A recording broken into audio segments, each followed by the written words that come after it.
यार कांग्रेस पार्टी तुझे टिकट तो देती नहीं है, मगर साहब ये लंबे समय तक नहीं चलना। मैं मेरे मन से मानता हूँ, मेरे पार्टी के सिद्धांत तो है ही, मगर मैं मानता हूँ कि जनसांख्यिकी में इतना बड़ा परिवर्तन देश के लिए बहुत बड़ा खतरा है।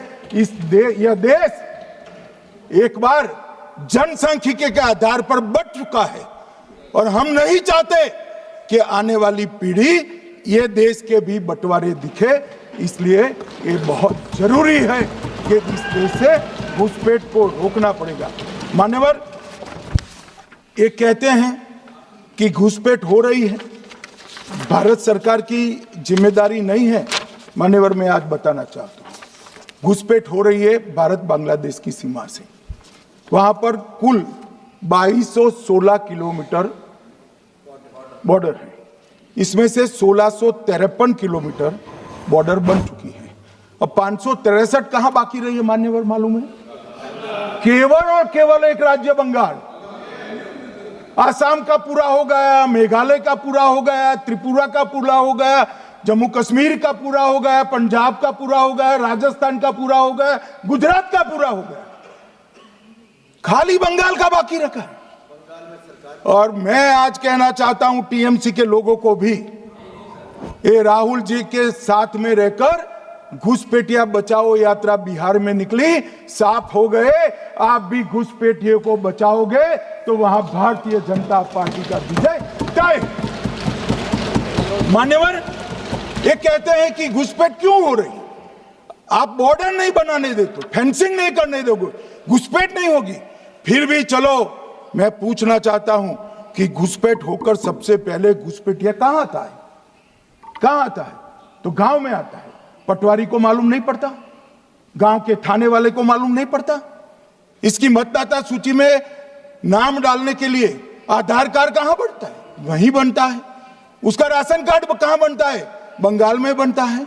और मतदाता सूची में कौन सी मतदाता सूची में ऐड होता है? तो बंगाल में होते। आपकी कोई जिम्मेदारी नहीं है। मान्यवर, ये देश के भविष्य और सुरक्षा के साथ खिलवाड़ कर रहे। कभी कभार चुनाव तो जीत जाओगे घुसपैठियों के आधार पर, परंतु इस देश की सुरक्षा को आप ताक पर रखो। मैं आज कहना चाहता हूं मान्यवर, बिहार की जनता ने एक बहुत महान फैसला किया है, घुसपैठिया बचाओ यात्रा के खिलाफ जनादेश दिया। और बंगाल भी ये करने जा रहा है मान्यवर, आने वाले दिनों में करेंगे, उनको मालूम नहीं। मान्यवर, मैं एक कल राहुल गांधी जी ने एक विषय कहा था कि सारी संवैधानिक संस्थाएं आपने करप्ट कर दी। मैंने पूरा बताया कि चुनाव आयोग की नियुक्ति के पहले क्या नियम थे। उन्होंने ये कहा कि महत्वपूर्ण पद पर आरएसएस की विचारधारा के लोग रख लिए जाते हैं। तो इसमें क्या आपत्ति है भाई? क्या इस देश में कोई कानून बना है कि आरएसएस की विचारधारा वाले हैं उनको कोई महत्वपूर्ण? अरे इस देश का प्रधानमंत्री आरएसएस की विचारधारा वाला है, इस देश का गृह मंत्री आरएसएस की विचारधारा वाला है, और जनादेश से बनकर आए, आपकी कृपा से बनकर नहीं आए मान्यवर। मगर उन्होंने क्या किया था वो मैं फिर बताना चाहता हूं। 1969 में इस देश का राष्ट्रपति का चुनाव हुआ।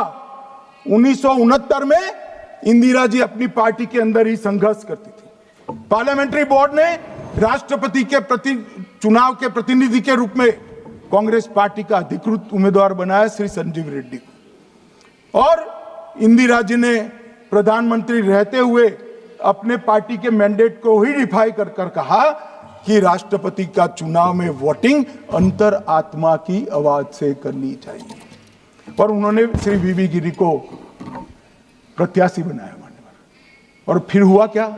अल्पमत में थी वो। संजीव रेड्डी जी के वोट ज्यादा थे। जीतने के लिए उन्होंने कम्युनिस्टों से समाधान किया और इस देश की सारे संस्थान पर, शिक्षा संस्थान पर, महत्वपूर्ण संवैधानिक पद पर कम्युनिस्टों को बिठाने का काम ये इंदिरा गांधी जी ने, और वहीं से इस देश के विमर्श को बदलने का काम किया है, वहीं से किया है।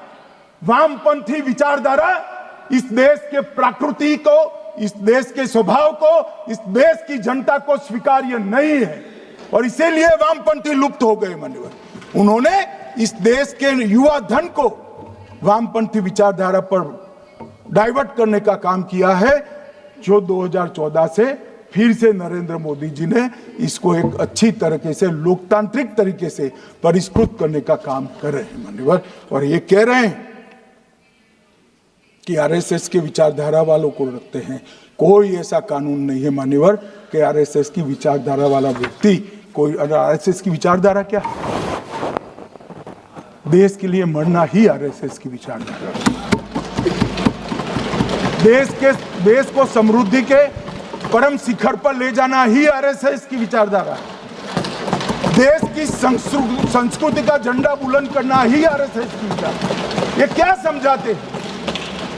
हम ऐसे मान लेंगे? हम नहीं डरते साहब किसी से, हम नहीं डरते। मैं मेरी ही बात करता हूं।